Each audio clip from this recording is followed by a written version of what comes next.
I was muted. Hello there, guys. Welcome back to my channel. And no, do not worry. It will not just be myself. Poch'S, even though he's a bit ill, he will join us. Clutch is also making his long-awaited return, only for a little bit, but we will get to that. These boys will join us in a few minutes' time. Before that, ladies and gentlemen, first of all, thank you for joining me. Clutch has already turned up. I'll bring him in just 1 second's time. Thank you for joining me. Subscribe if you haven't already. Hit that like button. Welcome back to your live reaction and player ratings live stream following Manchester City 1, Chelsea 1. I don't know how I feel, man, because before this game, I would have bitten all of your limbs off for a 1-1 draw here.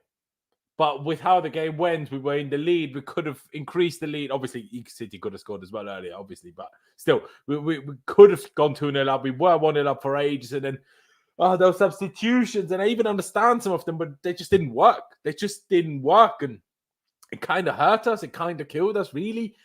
We back to going to a back five. We're still over 20 minutes to go. It was just a bit early, and then we just had nothing. City eventually get that goal. At least we hung on to a draw, which is also not great because we're kind of helping Arsenal and Liverpool win the title, which I'm not a fan of. But hey, it is what it is. For us, it's a decent result. It's a good result. It was a very, very good performance. I thought it was until the substitutions. I thought it was a great setup and a great execution from the players until the substitutions, if I'm honest. Now, obviously, City dominated us. Obviously, City had a lot more chances than us. But we need to be realistic about where we are and who we are. Man City haven't lost a home game in 15 months. Now, I know they didn't lose there today either. This is only the 4th time this season that they didn't win at home. So we did good here today. We didn't get beat by Man City once this season. That's pretty good going for how terrible we are. When you could compare it to we got beat on both occasions that we played against Wolves. So think about it that way. Hey, it could be better, but it's just a bit of a shame because I feel like we obviously I don't know. Even if say we don't make any subs. Maybe we could even equalize as well. Maybe we even lose. Say we make different subs.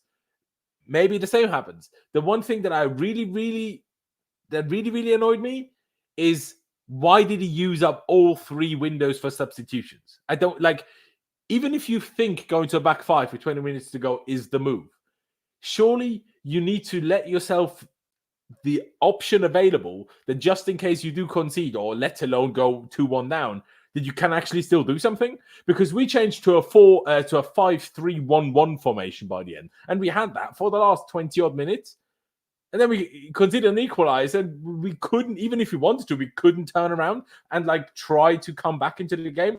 That was the problem. I will now bring Clutch in. Poch'S will join us in a few minutes' time.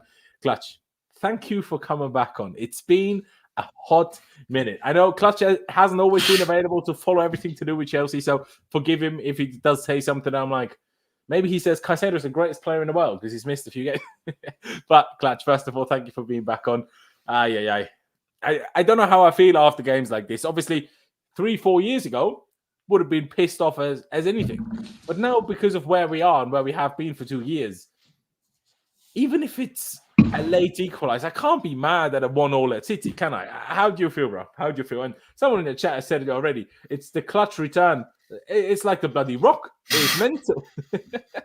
Yeah, it's been, I don't know, probably a good 2 years almost. A year and a half at least. Something like that. My account actually got deleted. It's been so long. Now I don't have dark mode anymore on my StreamYard, so now I'm just being blinded by my computer screen. But no. Isn't it? Yeah, actually, it's been I don't get to watch the games as much as I used to these days. But when you asked today, I kind of had to make some time to watch this game. And I thought, I mean, hey, any game to watch, I thought it was a really good game.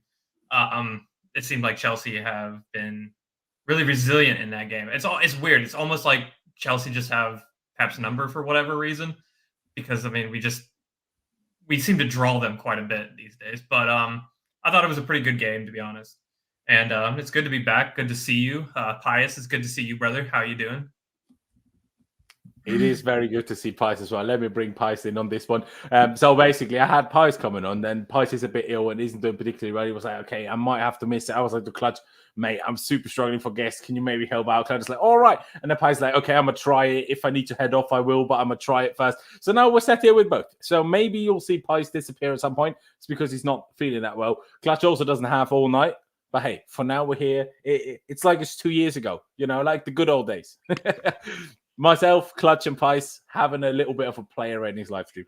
Pice, how do you feel? First of all, illness related. But second of all, I'm sure, just like me, you would have eaten everybody's arms and legs for a 1-1 draw, right?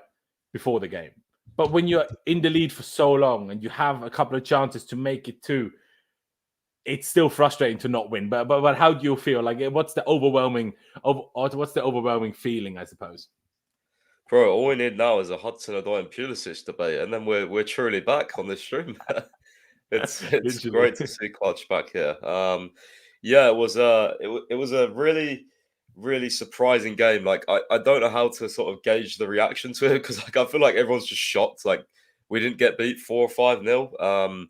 But yeah, it was a weird game because I thought City's atmosphere was like dead as anything, and they didn't create an abundance of chances. It's funny, they actually had 32 shots, which is a bit crazy, but it didn't feel like, apart from like the last 20 minutes, it didn't feel like they were creating loads of chances. Obviously, Haaland missed a couple of headers, but we defended so well. And I think the takeaway for me is like a little bit disappointed, but I'm still happy because, we are sort of not climbing up the table, but the points are reducing. For this season, I really want to try and get Europa League football. I don't know if it's going to be possible, but it's much better. Like, since we played Wolves and got smashed, like, things have only gone upwards. So I just hope we can take some of this performance, bits of it, because not all of it was great, into the final. You never know in a final. Liverpool are doing so well. They've got so many good players, but so have City. And we've just shown today that, we can turn up when we want to, when we feel like it, because sometimes I do feel like the players can't be asked. But yeah, the tactical setup today, I thought really, really helped us. I think it was the right way to play City, defending. I think we've always actually been like, I was almost like reminiscing, because those counter-attacks, man, like, we may not have had the clinical finishes that we have in the past, but I just love a bit of counter-attack in football. It just gives you such an adrenaline rush, and it was nice to see us, play counter-attack football today. Not like we had much of an option, because obviously the way City have so much of the ball, but I really liked the approach to the game. Yeah, we were just so resilient, and very surprised we got a draw. But I mean, we'll take it. And yeah, positives going into the final, I think. I do agree, and I'll let you in on a weird little thought process that I have. Right, so obviously I'm gutted that we didn't win after being in the lead for so long. But now that you've just mentioned the final, obviously that is our next game, the cup final against Liverpool at Wembley next Sunday. In a way, it's like, if we won this, I would have felt so little confidence, because I'm like, there's no way we pull off a miracle result back to back. So almost the fact that we now didn't win makes me feel a little bit more confident we might win against Liverpool. Does that make sense to anyone? I don't know if it does, but to me, it's like, surely we won't do the unthinkable twice in a row. I know that we didn't do it today. I feel like it's more likely that we do it next week. I don't know how everybody sees that. But yeah, it was such an interesting game in the grand scheme of things. Now, in general, we were much better than I thought. I thought we held it against them really, really well. We were aggressive. We were up for it. We were into it. The intensity was very, very good. The defending was very, very good. There was some very good counter-attack, and it felt a little bit like prime Conte days. Not in terms of, maybe not prime Conte days. Let's just say Conte days, where, we defend, we try to counterattack, and it worked well. Jackson's link-up play was brilliant. Sterling could have scored more. Actually, he was offside initially when he had that 1v1, wasn't he? So maybe he couldn't have. Jackson had obviously a huge chance long before Sterling made it 1-0. Sterling had another one in the second half where he could have made it 2-0. But it just wasn't quite to be. Let's look at the lineup, shall we? Because part of it, I'm not surprised by really any of it. Partly I am. Now, Pice, you told us before the game that you kind of heard that it was Sanchez starting, and then all of a sudden it was Petrovic. And then we found out through Mauricio Pochettino that essentially Sanchez has some sort of small personal problem, whatever that may be. I don't know if it's a him-related issue or maybe something with his family. Could be anything, right? So Petrovic comes back in my opinion, essentially Pochettino's credibility saved by the fact that Sanchez had some sort of personal problem, because in my opinion it would have been ridiculous not to start Petrovic today. But the other big one is Nkunku.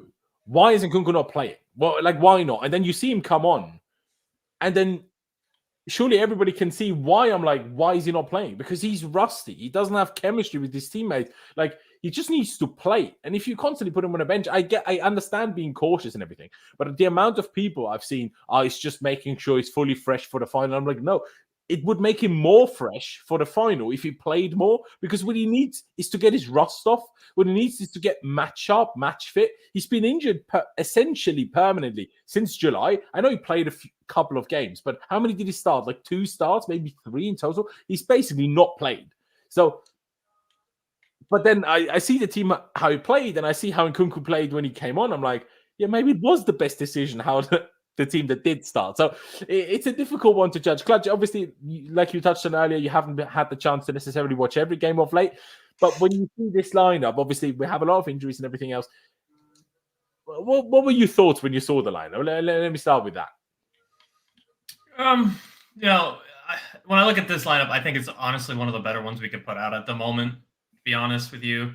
Ideally, I think Nkunku on the left-hand side is probably the better option, but that it's proved to me to be wrong anyway, because Sterling seems to turn up against City anyway. But other than that, I didn't really have too much of a problem. I mean, like, it seems like the best possible lineup we could have probably fielded against City at the moment. So, I mean, personally, I didn't have a problem with it at all.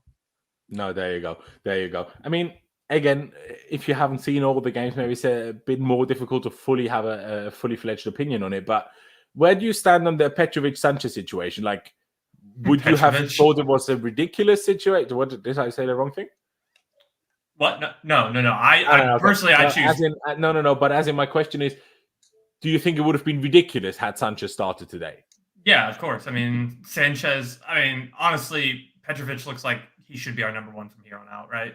I mean, he is one of the reasons why Chelsea have not gotten blown out in a lot of different games. I mean, he's come up with massive saves, and I don't know. It's just whenever Sanchez is out there, I'm not as confident. And Petrovic is seemingly the keeper that we kind of been missing for a while since Mendy's peak times.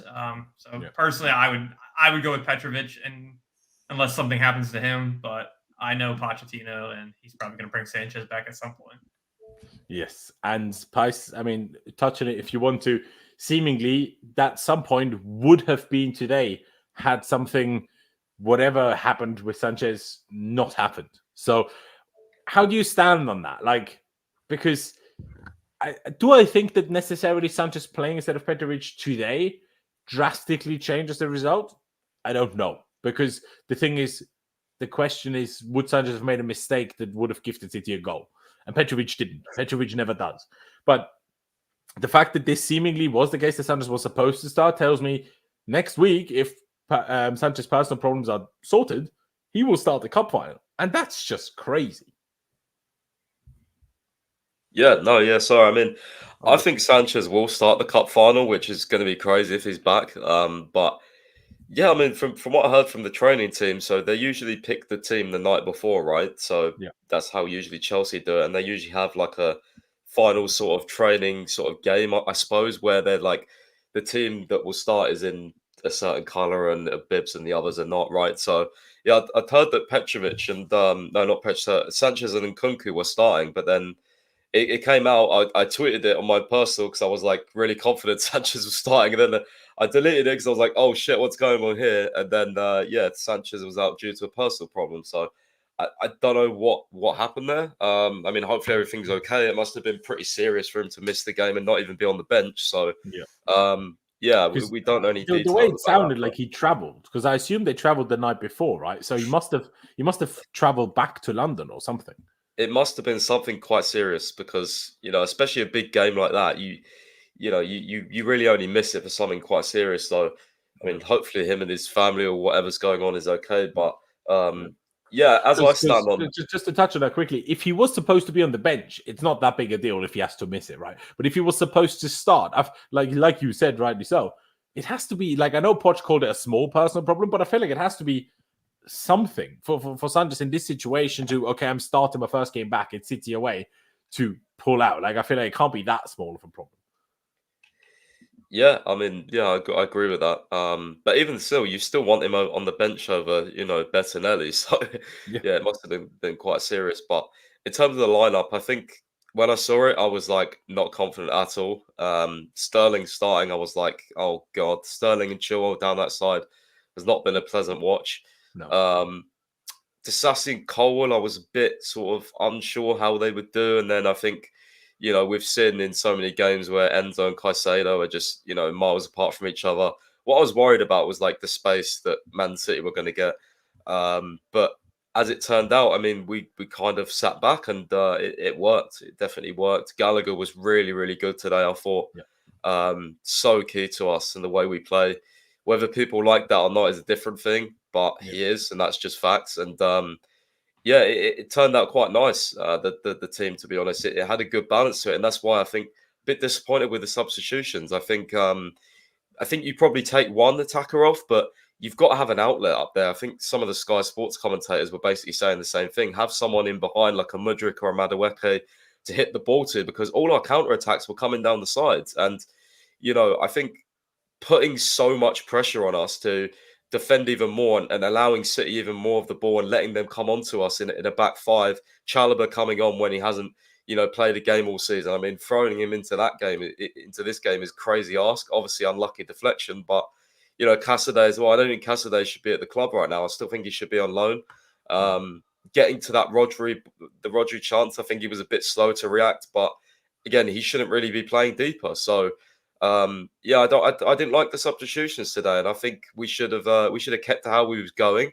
Maybe bring one substitution on to defend a little bit more, but I think he should have brought Mudryk or Madueke on. And I think honestly, I'm getting quite annoyed with his use of Nkunku, because I don't see why you bring Nkunku on if you're going to go to a 5-4-1. He was so isolated up there. And it was remember when Conte played Hazard up front, City away? It just not working. Like it just, it's the same. Like I feel for him a little bit, because the games he's come on in, like Liverpool, the game was done. Like he scored, but he's not really had a chance to kind of had the link up play. The whole sort of game, even 60 minutes where he can show what he's got. It's just kind of been little scraps here and there off the bench, and that's really frustrating, because I'm already starting to see some people like, oh, Nkunku's played terrible, blah blah blah. Like he's coming on in a game where we're going to have none of the ball, because Pochettino has gone even more defensive than we once was. Like we went from having, Daniel Storey said this, we went from having counter attacks to when Pochettino changed, we had no counter attacks because of how he changed things. So it was really frustrating that he did that. But at the same time, I also said, like, if we win that game, we also probably go, okay, Pochettino did the right thing. Bring even more defenders on, So it's one of those. It swings and roundabouts, I think. Yeah, I've put the subs up on screen, right? Nkunku for Sterling. That is, even if I don't fully agree with it, we'll get to that in a second, somewhat acceptable, right? The next one, in the 71st minute, it brings on Trevor Chalobah for Cole Palmer, switching to a back five. And then another 10 minutes later, he brings on Casadei, his first professional game for Chelsea, I think. Or did he play before we loaned him out? I don't think so. So his first professional game for Chelsea after returning from loan at Leicester. Now, if he brought him on for Caicedo, who was on a booking and was arguably on the verge of getting sent off for the entirety of the second half, if he did that, I would have accepted Casadei, because I'm like, okay, it's not ideal, but he's the only real midfielder you have on the bench because of the injuries. If you want to take Caicedo off to make sure he doesn't get sent off for tonight and suspended for the final, I get that. But he brought him on for the striker. And so then essentially we had a 5-3-1-1, because Gallagher was no second striker, so it weren't even a 5-3-2. Maybe it was a 5-4-1. You could even call it that, not even a 5-3. I thought it was a 5-4-1. I definitely thought it was a 5-4-1. To be honest, no, you're not even wrong. No, fair play. You're not even wrong. It's like, and I don't even have an issue going to a back five to see out the game, but not with 20 minutes left to go. And the worst bit is, you touch on it there, Pies, taking essentially all three attackers that we had on the pitch to begin with, taking all three off. Now, sure, Nkunku, one more came on, but surely you can't, like, take an attack off, even take two attackers off if you have to, but leave yourself the option open to bring one back on in case they score. But instead what he did, one sub at 64 minutes, one sub at 71 minutes, and one sub at 82 minutes. And unless people aren't aware, I've already seen on Twitter, some people did kind of forget about that rule. You're allowed 5 subs, but only 3 interruptions of play for substitutions.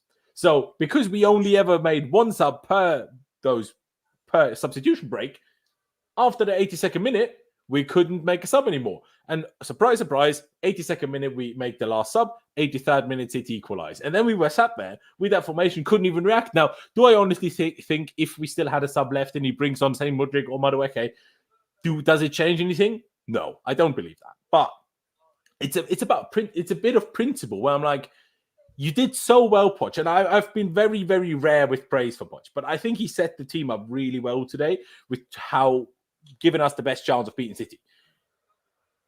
But then he just made amateur mistakes, in my opinion, like using all three subs so you can't react anymore, and switching to a defensive formation so early. Like, again, it's an amateurish mistake. Like, how many times have we sat here as Chelsea fans, or even just in general football fans, how often do you see games of a big team against an underdog and they take the lead and then they make a defensive sub and then they don't have an outlet attack? They don't have like attacks where the defense can breathe and relax for a minute, right? And compose themselves.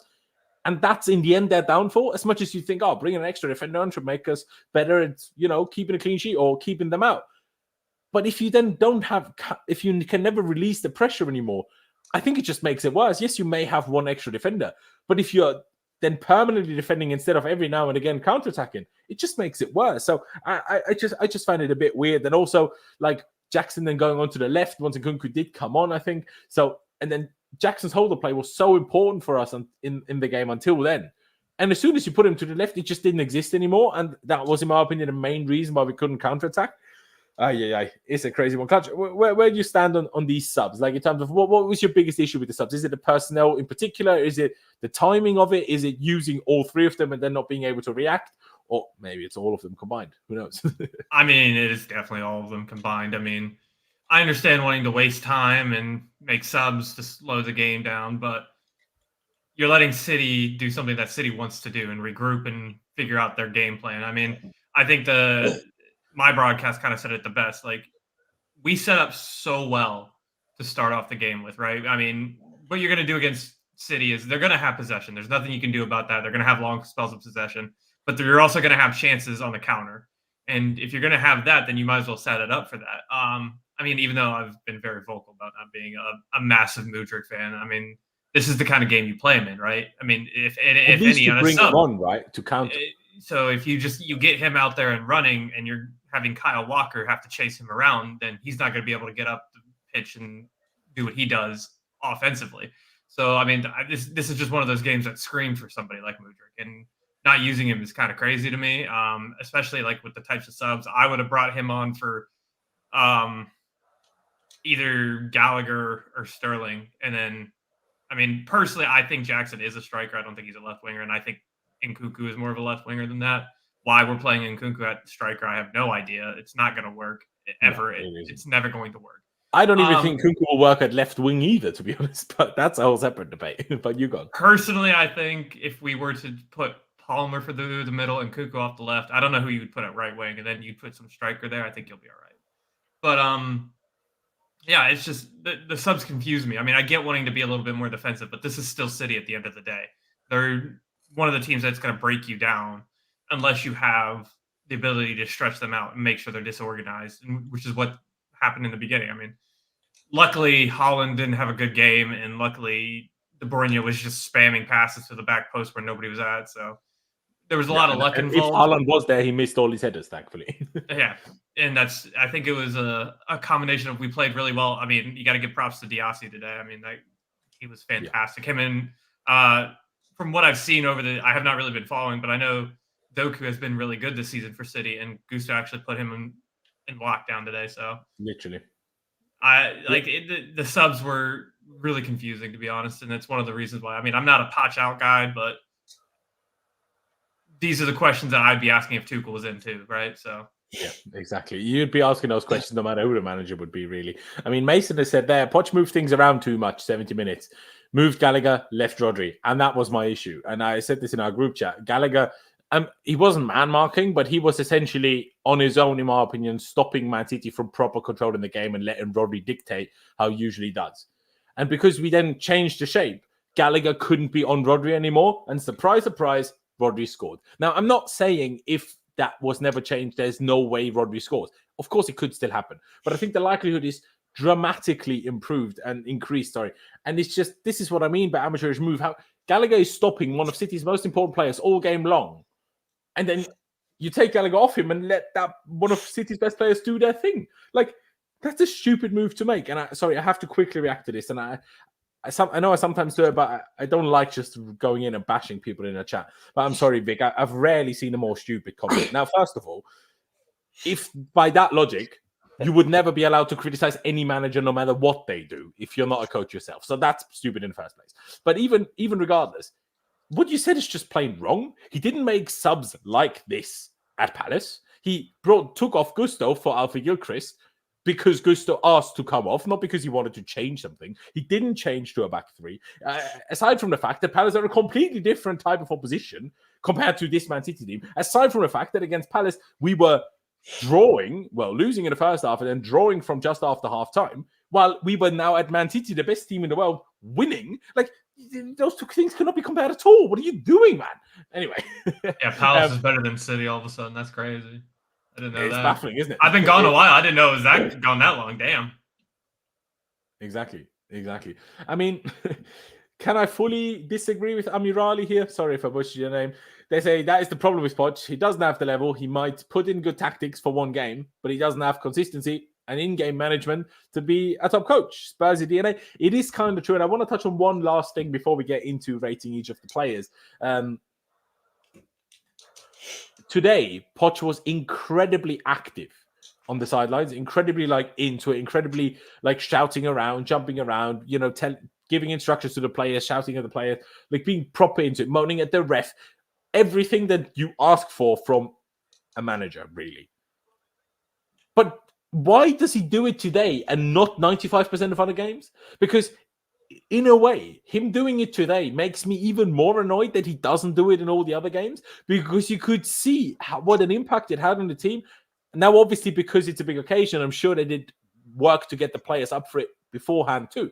But if you have the manager on the sidelines being into it, giving it everything, trying, being supportive, thinking I don't know. Because you know what the potential of this team could be if it happened all the time. And then exactly. And then when you don't see it in a consistent basis, you're just like, why is it not a consistent basis thing? And I don't know. Exactly. And the same question you can ask the Poch. Why do you? Because sometimes sit there doing nothing, and sometimes, like today, you sit there on the bench like a bloody wasp stung you before the game. Why not be intense and active like this all of the time? Weird to me. I mean, Paisa, how do you see that? Poch being so active on the sidelines today. Now, it's good for today. No complaints about it at all. But it makes it even more weird that there's so many games where he doesn't do it at all. Yeah, it does. I mean, I don't know. This has been one of my issues with Pochettino, to be honest. I think there's been so many games this season where we haven't shown typical traits of a Pochettino team in terms of a high press, being aggressive.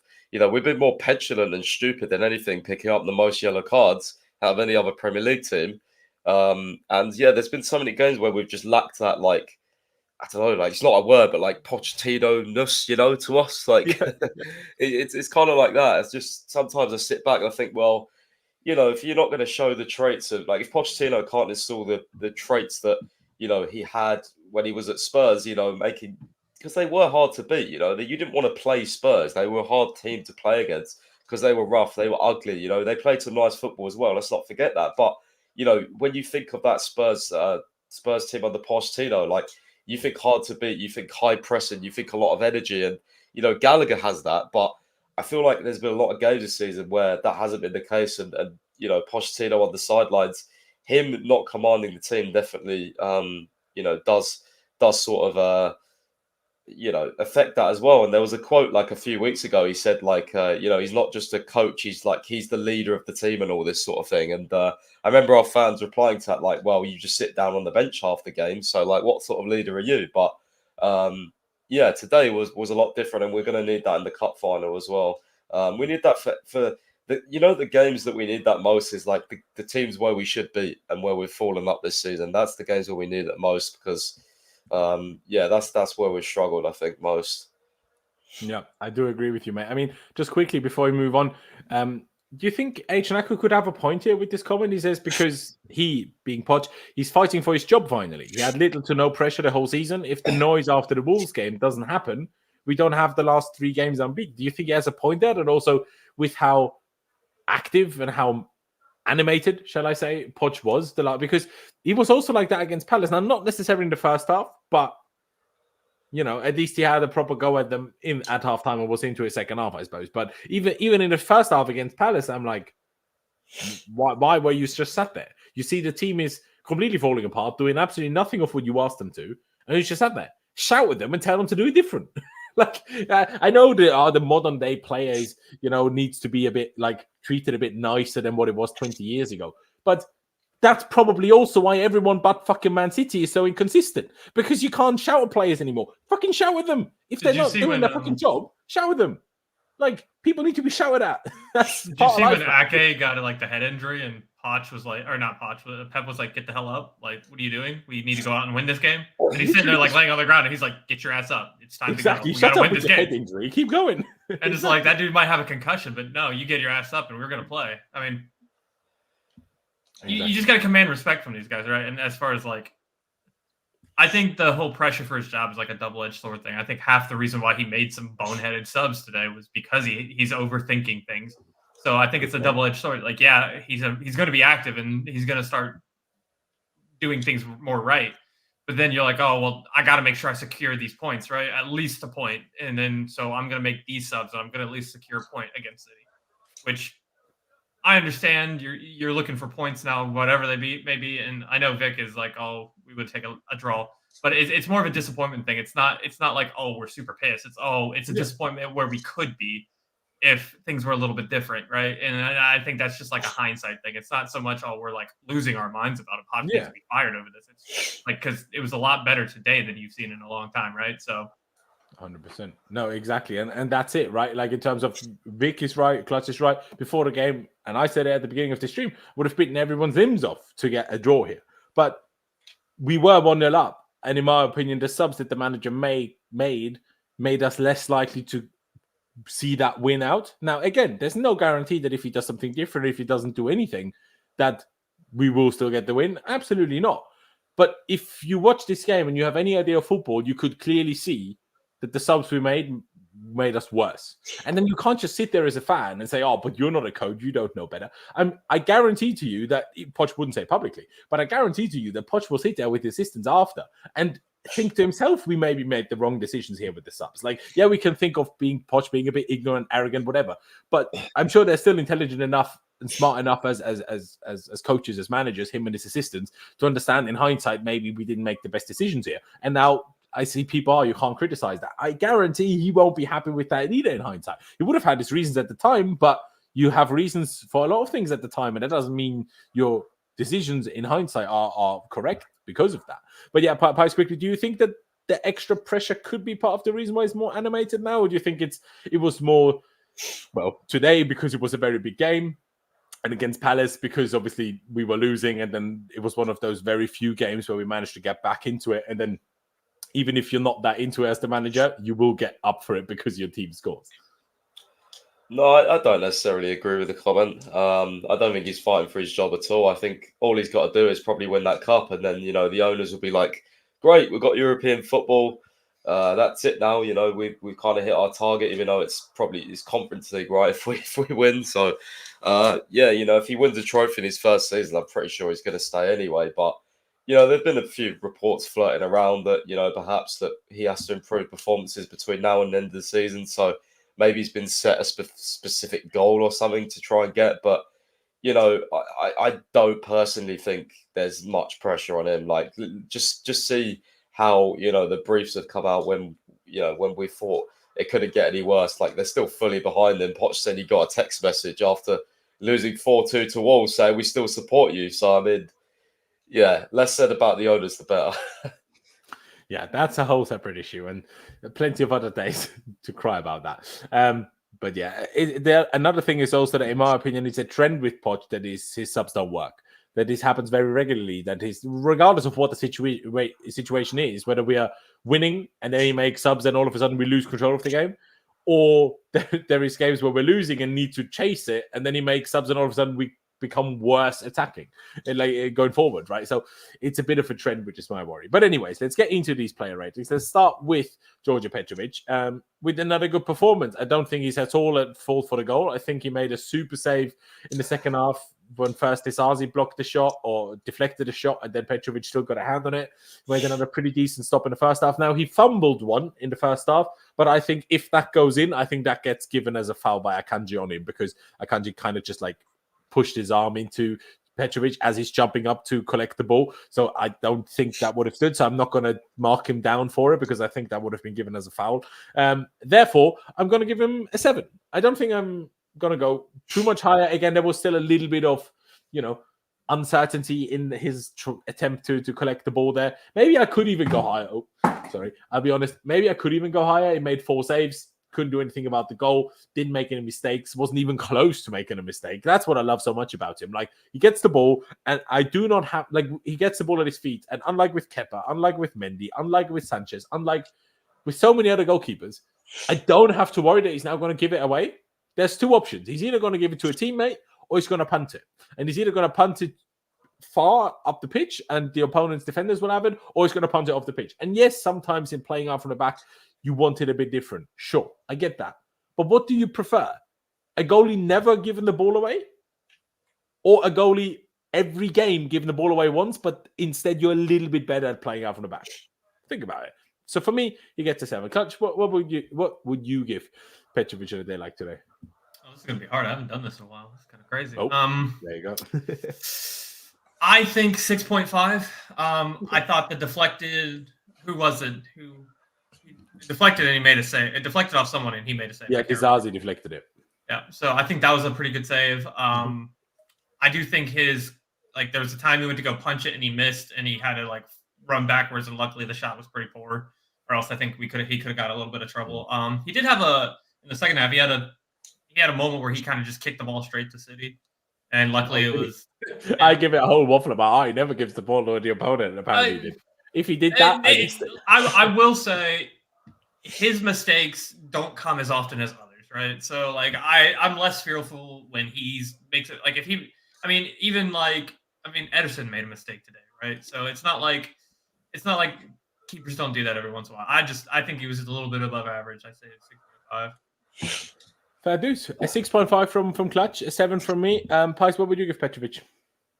I think 6.5. The save which was deflected was really good reactions, but other than that, I think he kept it tidy. I personally didn't think it was a foul, or would have been given a foul when he kind of flapped the ball. But that's probably the only thing that I would say was. Then it's fair that you give a lower rating than me, of course, if you think that. Yeah, to be honest, I didn't think so initially either. There was one replay, the last replay they showed, where I felt he went kind of like that into Petrovic's path, and that's why I thought it would be disallowed. But then again, with VAR, you never really know anyway, do you? So maybe you have a point. Maybe you have a point. But all right, leaves us at a 6.5 for Đorđe Petrović, and we move on to the 2 centre-backs. Just because I was so happy with Disasi, we'll keep Disasi for a second, yeah? And do Levi Colwill first, who, I'll be honest, I was also pretty happy with. Now, he had more to do with Haaland, I felt, than Disasi. And, of course, you can argue Haaland did have a fair few chances, just failed to score them. The commentator was saying as the game had finished that Haaland had 11 shots. I'm not sure if it was 11 shots on target or just 11 shots in total, but he had 11 shots. And that is the most he's ever had in a Premier League game. And he didn't score. He had 5 on target. Yeah, exactly. 5 on target. Okay, there you go. So it must have been 11 in total. Because he had some big... For me, the biggest one, we all know, heading isn't his best strength, as much as he's a big guy.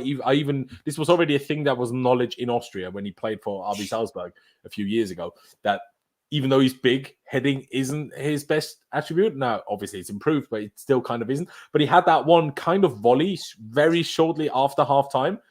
That, I thought, was his biggest miss, that he put that wide of goal. But Levi Colwill, I think he had a good game in the grand scheme of things. 88% pass accuracy, 30 out of 34, 3 out of 6 long balls, 2 out of 2 ground duels. Okay, aerial duels is 0 out of 3. But he was still up against Haaland. You know what I mean? So, yeah, he did let him get something a couple of times, but I think defensively we were really, really good until at the very end. And in my opinion, that's on Poch, not the players. So I will give Colwell a 7. You guys might go a little bit lower, but I was very happy with almost all the players today. So I'm going to be quite high with almost all my ratings.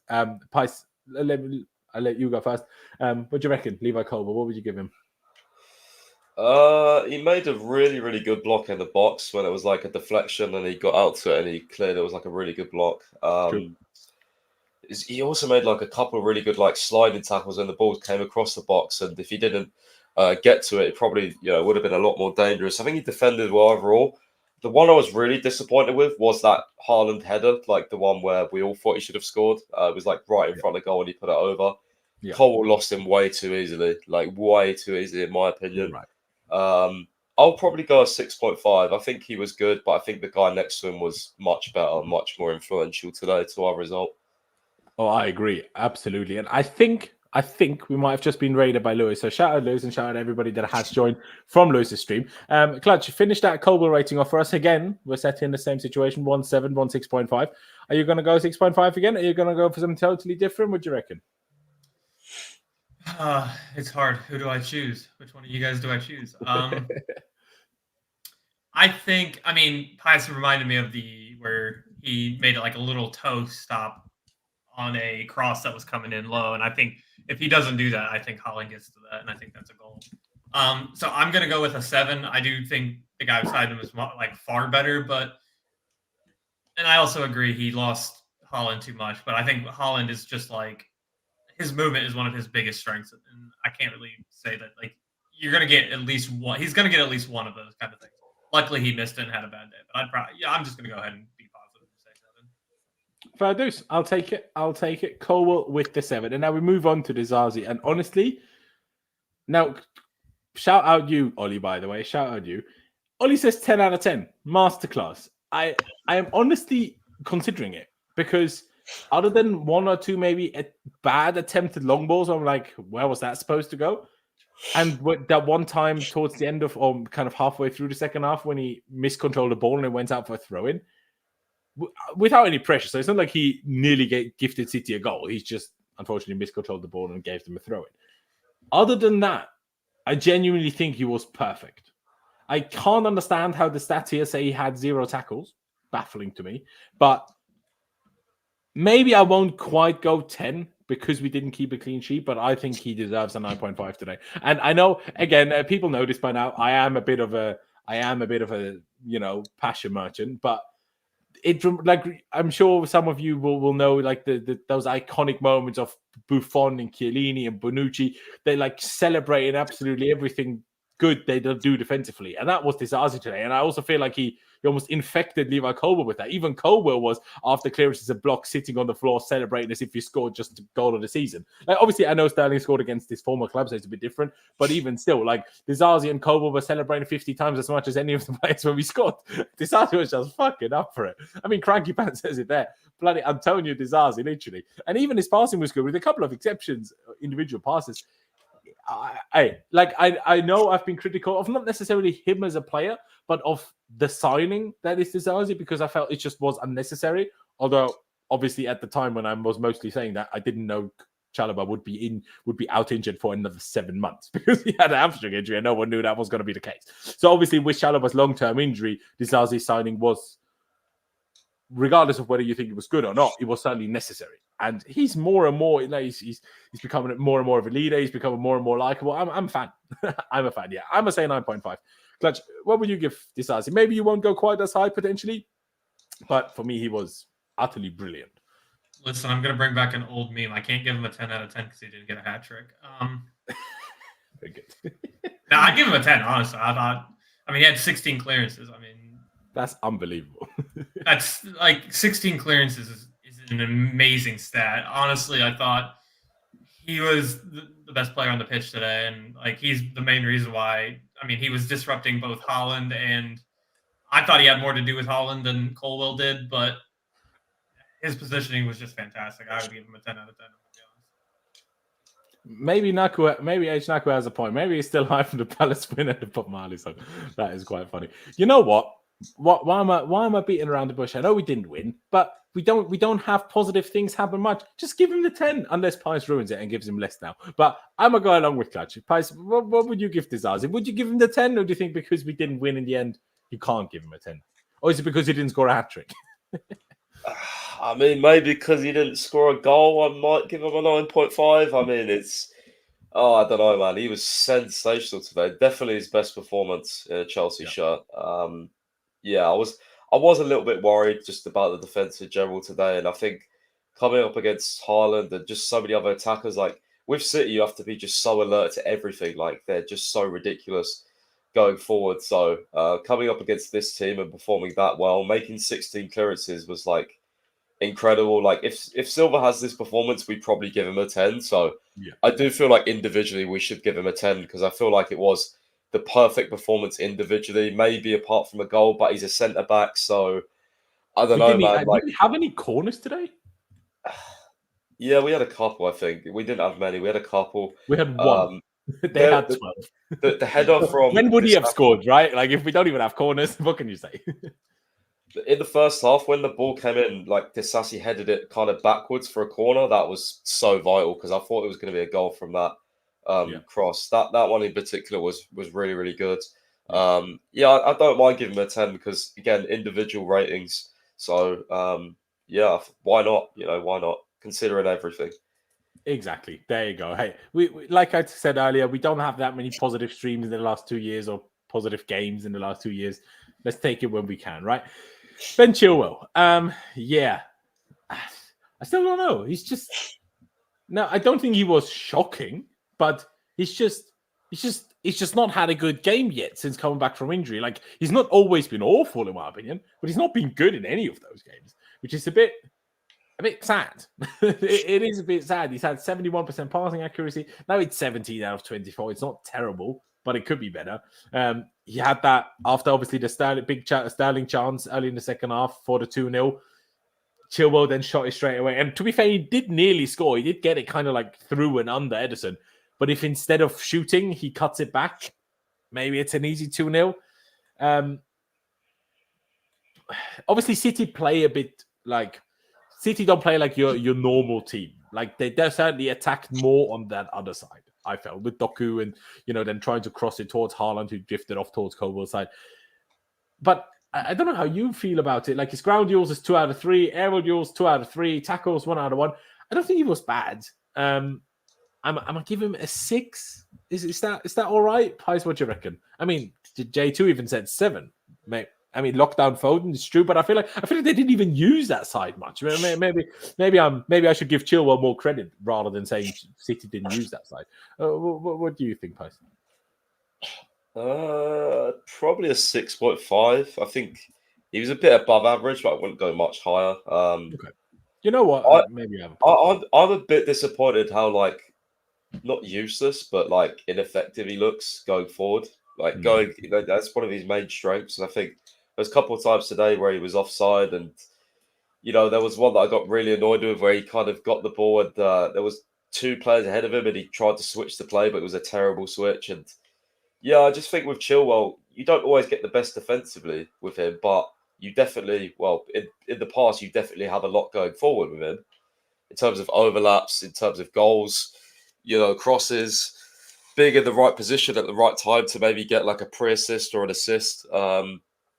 But I do think he's been quite ineffective since he's come back. I'd probably go 6.5. He wasn't dreadful.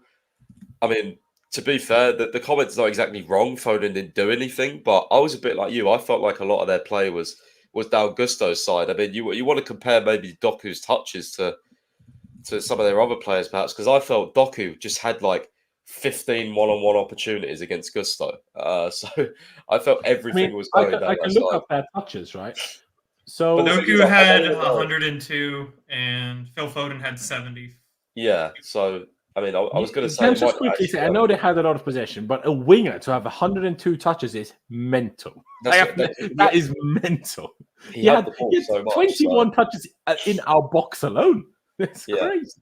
No, we were right because I felt like that. Doku it was so much down that side instead of the other side. But Foden still had 76 touches. That's also a lot. Yeah, but Foden, is obviously naturally a Don't move. midfielder, so he doesn't just stay on the wing. You know, he drop it deep, getting the ball. So that's why I was about to say it might not actually be the best representation, but it still shows quite a big difference.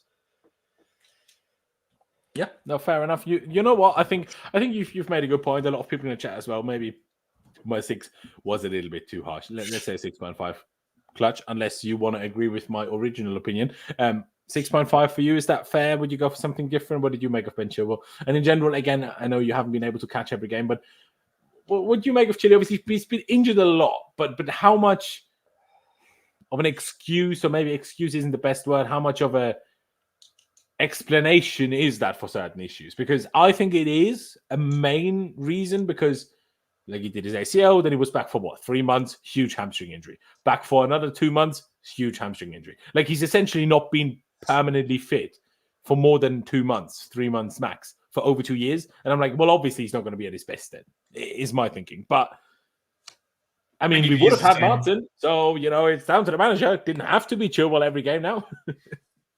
You could have had Matson, but he would have been playing right wing half the time. So yeah, true.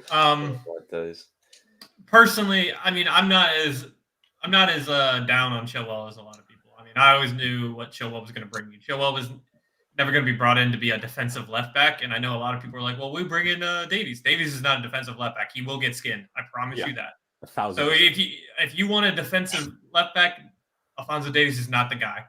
But I think, especially for the day, I thought he was disappointing in a lot of ways. Towards the end, they had that ball that he was like, we tried to pass down to him, and he was like, I mean, all he had to do is if he had one good touch, we're through on goal, and we're able to make something happen. And he just completely miscontrolled it, and like it's just, I love Ben Chilwell because he has that engine, and he does sprint up and down the pitch all the time. But for me, I mean, even like looking through the stats of Phil Foden had like a 98% pass accuracy. I mean, we really didn't pressure Foden at all. And when we get to Gusto, I'll tell you why I think even though Doku had like 102 touches, why it was so much better for Gusto comparatively to Chile. I'd give him a 6 personally. I don't think he was that great, but I think it was just an average performance for Chile. But we'll see if he gets up to speed anytime soon. I personally think he's a good left back, but yeah, no, I hear you. You know what? Because I'm kind of on the fence, let's give the chat a poll, why don't we? Between a 6 and a 6.5 for Ben Chilwell. I'm just setting it up now, and it will be at the top of the chat for you to place your vote in right now. So we will leave it as a 6/6.5 for the time being, and we'll get back to what you guys have decided in a little bit. And now we move on to Malo Gusto and Clutch. I'm not even going to start waffling before anyone. You said you were going to give that explanation. Please do. What do you reckon? I mean, when you look at Doku, right, this season, one of his biggest strengths is we see how good of a dribbler he is and how he just pretty much skins most players he goes against. So Doku had 10 dribble attempts, and 3 of them were successful. So, I mean, if you think about how good Doku is, and Gusto just had him on a lockdown all day. And especially he got forward. He should have had an assist if Jackson didn't screw up that chance, and had a better touch. So you can't really ask more for a right back. Honestly, I know a lot of people aren't going to like to hear this, but personally, I'm keeping him right now.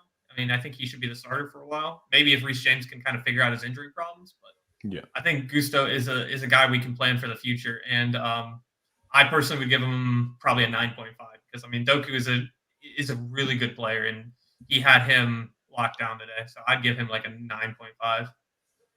Fair dues. That is very high. I'm not going to be far off, but maybe not quite as high. Pice, would you go quite as high for Gusto? Obviously, I hadn't looked at Doku's stats, and those do make Gusto look even better. But what would you give Gusto? I'd give him a high rating. I'd probably go between an 8.5 and a 9. I think he's really, really good today. Doku is a massive threat. Someone that we could have signed as well. It was really interested to see like how Gusto dealt with him in terms of like he just didn't like Doku was like almost in two minds, like what do I do here? Because he was like trying to go for like the sprint, the burst, but then every time he did that, kind of like how Mitoma did in pre-season, right, when Gusto dealt with him. Gusto's so quick off the ground, it's like like his acceleration is mad, honestly. So it's very hard to beat him. And I liked how he defended him. He kind of stood off him. He didn't rush in. You didn't try to clamp him. He did get skinned. He was very patient. And he matched him for pace most times. You know, Doku would get to the line and then you wouldn't really do anything because Gusto either blocks the cross or the ball went in and it wasn't that good. So he defends a lot like Kyle Walker, which is he does. Gusto, honestly, every game I watch him, like honestly, give him. I can't believe he's 20, by the way. I cannot believe that. He's so good. Honestly, he's so good. I love Gusto. I think he's a baller. He's an absolute baller. And he put a great cross in, by the way. That save that Edison made from Sterling's shot. Oh, if only he scored that. Because that ball was like a Rhys James-esque ball. And he did another one against Palace. So it's one of these things. When we signed Gusto, everyone was asking me, what's his best attribute? And because I'd wanted Gusto for a while, like before we signed him, he was talked about as like the next kind of right back, right? He was kind of like that one next coming up. And everything I'd seen from him, his crossing was so good. And actually, his defensively wasn't actually like not that good, but it was kind of like one of his weaknesses. Whereas here, he's actually shown sometimes, up until like the last couple of games, his crossing hasn't been like a major factor in our play, but his defending has been like the best attribute. So it's kind of flipped. But now, the last two games, he's adding crossing, which he already had, getting that more consistent, and he's still defending really well. So, yeah, I mean, he's so much potential. I'd give him a 9, honestly. I think he was brilliant again. Yeah. And unfortunately, Clutch, I know we've been on a positive trend all night. I'm going to agree with Pice's 9. Still very, very high, and he was absolutely phenomenal. I'm a bit confused why the stat says 3 out of 8 tackles. Not sure where I would have seen him miss 5 tackles, but sure. Still, 9 out of 13 ground duels is just phenomenal. That's such a good stat. 9 out of 13 ground duels against Man City is unbelievable. How many tackles did you think say? 3 out of 8 that he won, my thing. Mine says 8. But 8 won or 8 had, because mine says he had 8 but won 3 of them. Mine does not. I don't know. It doesn't say that, but okay. Maybe yours just says, he had 8 tackles. He also had 10 clearances, to be fair. So yeah, no, there you go. Fair enough. I didn't see that. No worries. What did I want to say? On the crosses, right? I'm gonna sound like a dickhead now. Please don't hate me. Both for the cross to Jackson and even the cross to Sterling that he should have scored. If these crosses are half a yard further forward, I think both of them are goals. Now, I'm not saying they're bad cross by any means. No, of course, they're very, very good crosses. And especially in Jackson's case, because Sterling had a defender right behind him, he couldn't really adjust his run. Jackson could have just adjusted his run. But in an ideal world, the cross comes a little bit ahead of them. And then because Sterling had to kind of go behind him to take the shot, and Jackson couldn't take it first time and control it first. And that's kind of why I messed it up. If the cross is a bit in front of them, they can both shoot first time. There's only ever so slight complaint, right? But yeah, I wouldn't quite agree with that. They're perfect crosses, but they were very, very good crosses. And at the same time, like when Gusto comes into these crossing positions, he first sprints 70 yards up the pitch and then whips in a cross for a distance of 60s. Like how wide is a football pitch? Between 60 and 70 meters. So from the byline to the further than the penalty box, that's like a 40 meter cross, right? After a 70 yard sprint, I'm not going to be complaining. I'm just saying they could have been ever so slightly better, and then maybe we do win.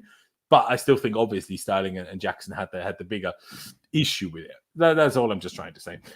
Gusto's cross was woeful to Sterling. I mean, woeful is very much a stretch because it found Sterling. So how can it be woeful? But yeah, a 9 from my end. And I think we move on to the midfielders. Let's do Caicedo first.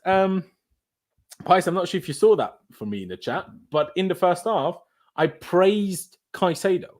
Would you believe it? No, because I thought he had a good start to the game. Now, he still did his usual, making silly tackles, missing silly tackles, getting himself booked, not for one individual foul, but for accumulation, which was fair, in my opinion.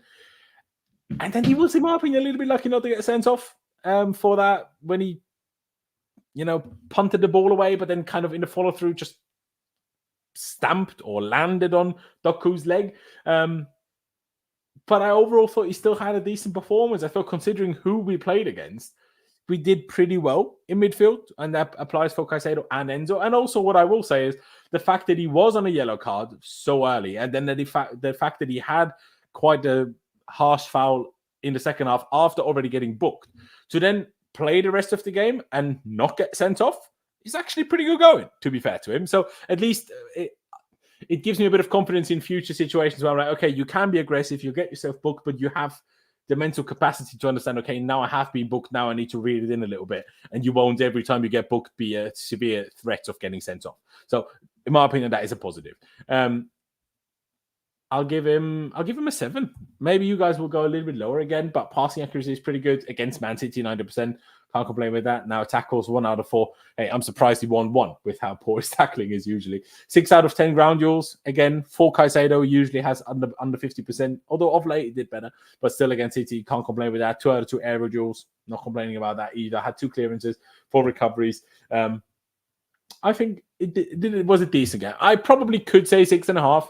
But I think 7 is where I'm going to go, and 7 is about fair. Pice, what would you give Caicedo? Do you think I've gone too high? What do you think? It's a difficult one because I wanted to take him off because I did think he was going to get a red card. He's so aggressive in the tackle, but sometimes we do miss a little bit of that in midfield. It's just trying to get it more right than wrong, and I feel like he's getting it more wrong than right lately. But I think he had a solid game, to be fair. Enzo next to him was a weird one because I didn't notice Enzo that much, but Caicedo was good. He was solid. I'd probably go 6.5. To be fair, I don't quite think he was a 7, but yeah, I mean, I don't know. It was hard to judge the midfield today. I think we sat back so much. He definitely didn't lose the ball as much as usual, which was good. Yeah, I think he made better choices with the ball. Yeah, I'd probably go 6.5. I don't really have too many thoughts on him and Enzo, to be honest. Fair.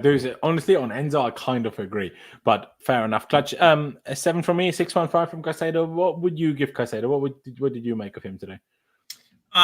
It's hard because I don't really know. I really wasn't paying attention to him all that much. Yeah. I think if I remember correctly, he did have like a good block at the top of the box. I think it was on Bruyne. But I would probably go 6.5. I do think he did what he was supposed to do, which is kind of break up the midfield a little bit.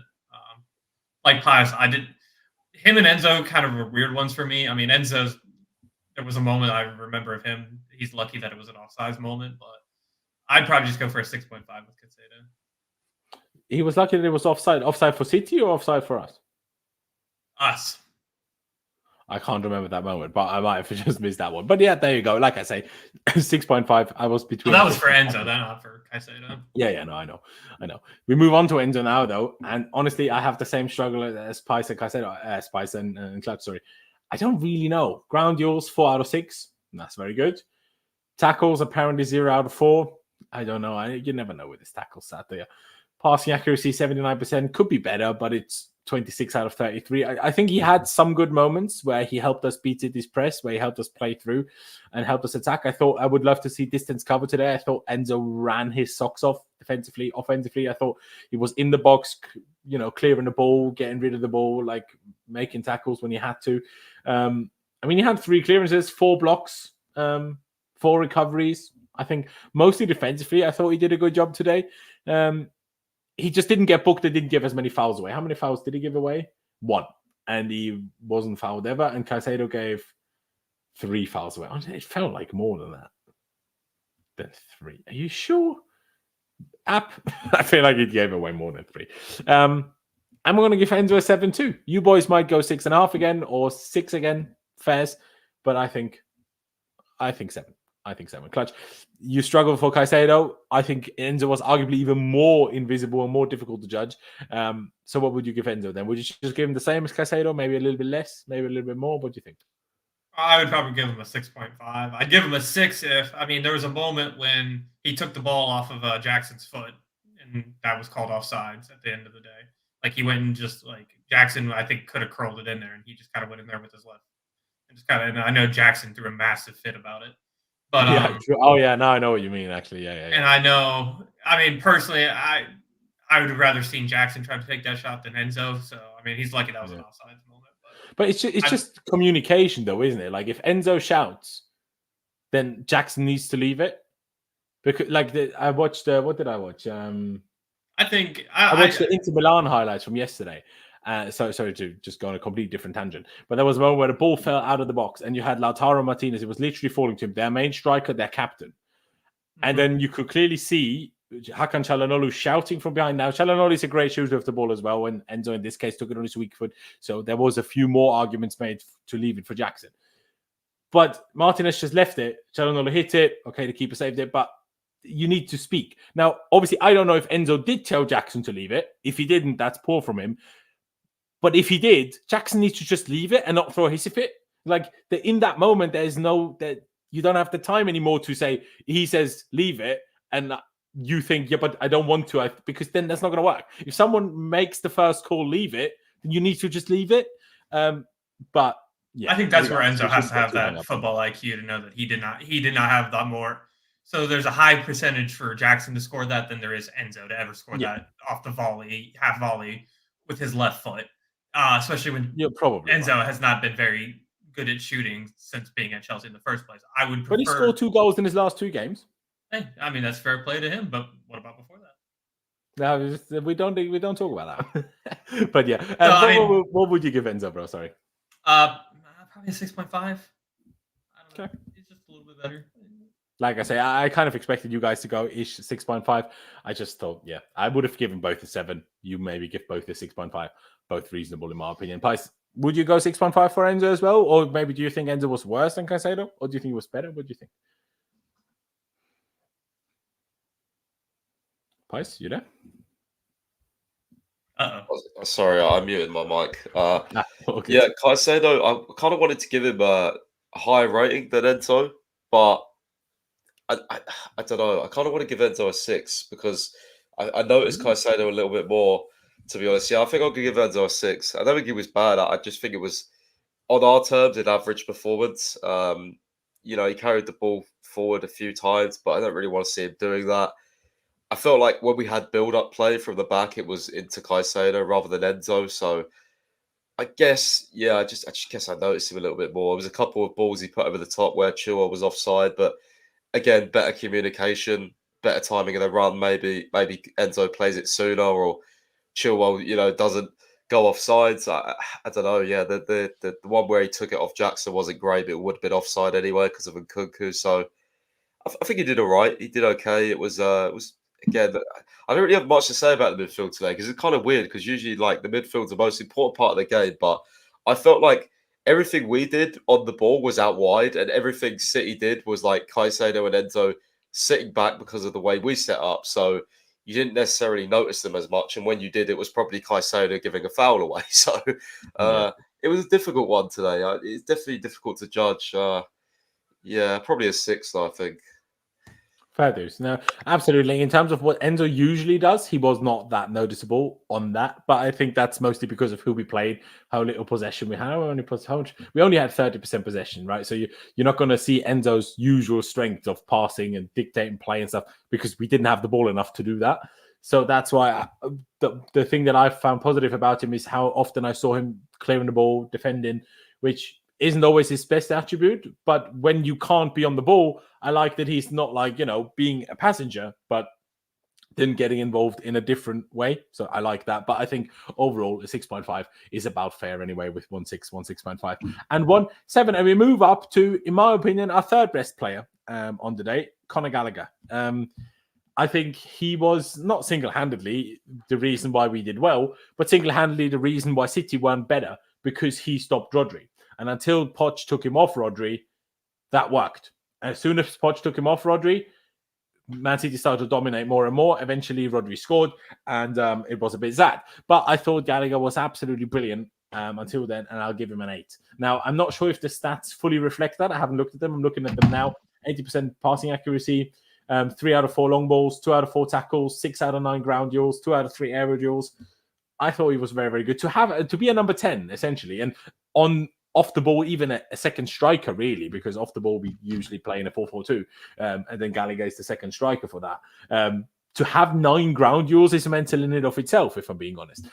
Now, he might not have done the most on the ball, but still had 32 passes. Can't complain too much. Basically the same amount as Enzo. So, yeah. 5.5. Sorry? 5.5. What? Who said that? Bloody hell, Couture criminal. What? That is mental to me. But yeah, can't wait to put down some knowledge whenever you come to me after Pius. Yeah, no, I will go to you now, Clutch. Go on. Go to Pius first because you went to me first last one. Okay, sorry, I forget. Pius, you go first then. Clutch said you need to go first. 8 for Gallagher, do you reckon that's fair, or do you reckon it's maybe a tad too high? Sorry, 8.5 for me. I think he was really, really good. Fair. Yeah, I think he was one of our best players, honestly. I wouldn't be surprised if he got man of the match, but Disasi did, so, fair play. But he would have been up there. Yeah, I agree with you. Top 3 players for sure. Him, Gusto, and Disasi were brilliant today.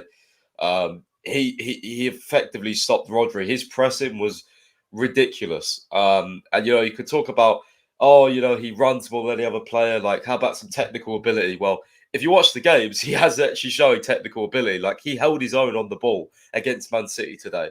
Etihad is not an easy place to go. They rarely lose there. So even though it's not the most, 13 fans, crazy of atmosphere, it's still a hard ground to play at. They haven't lost there in 15 months. Yeah, I mean, it's ridiculous how we could have been the first team to beat them and we're in 10th. That'll be funny, but yeah. I think Gallagher was so good today. I really, really do. Just there was a moment as well. It was like 86th minute or something, and we'd conceded, and the ball was in the corner, and all of a sudden Gallagher comes charging across, like 30 yards, and basically I think he won a throw, or we won the ball back just because he pressed that well, and it's like that. There is what we need against Liverpool in the cup final. We need that energy, we need that enthusiasm, we need that fight. So, you can call me a Yadar or whatever you want, but he is so perfect for the way we play under Pochettino. Yeah. I don't Obviously, know how some games he suits better than others, but games like today, we would fall apart without him. Yeah. Just look at the game at Old Trafford. Look at us. Yeah, I agree. I didn't put him in my team, but he's proven me wrong every single time because in big games, he just turns up. He does turn up and he sets the tone for the team. And there were so many times today where City struggled with our press, which they don't usually do because usually they just, they're just Pep Guardiola's team for God's sake. So he's just passed the ball around usually. But because of how he sets the tone for the rest of the team, it rubs off on the other players. And, you just wish that other players could be a bit more like that at times because, as I was saying earlier, you see, I think a lot of our games, we haven't really shown a typical Pochettino team. Like, we haven't really looked like it with the intensity, the high pressing. But Gallagher is one of those players that, if we had like 4 Gallaghers in the front line, you would be like, wow, this has got Pochettino's blueprint all over it, right? I mean, 4 would maybe be a bit much, but we'd score a goal once every 5 games, but that's a whole different story. Yeah, no, exactly. That is the only issue. I just want to highlight this comment here by Billy before I go to you, Clutch. He said, if Gallagher had better vision, conversations will be had. Now, on the one hand, I agree. On the other hand, please remember that through ball that he attempted to Palmer early in the game, where Palmer nearly got on the end of it, but Edison got there just beforehand. That is such a nice through ball, through the lines, through the Man City back four to play the winger that's making a run in. Even like Pius touched on it a second ago, comparing Conor Gallagher to last season's Conor Gallagher, it's like night and day. You wouldn't believe that they're the same player. Like it's quite unbelievable. Like last season, you couldn't give him the ball without him. Like I don't know, maybe he had Lukaku's Timberlands last season, but the ball was bouncing left, right, and centre. He couldn't find a good pass. We all know that clip of Thomas Tuchel where Tuchel loses his mind at Gallagher not playing a pass.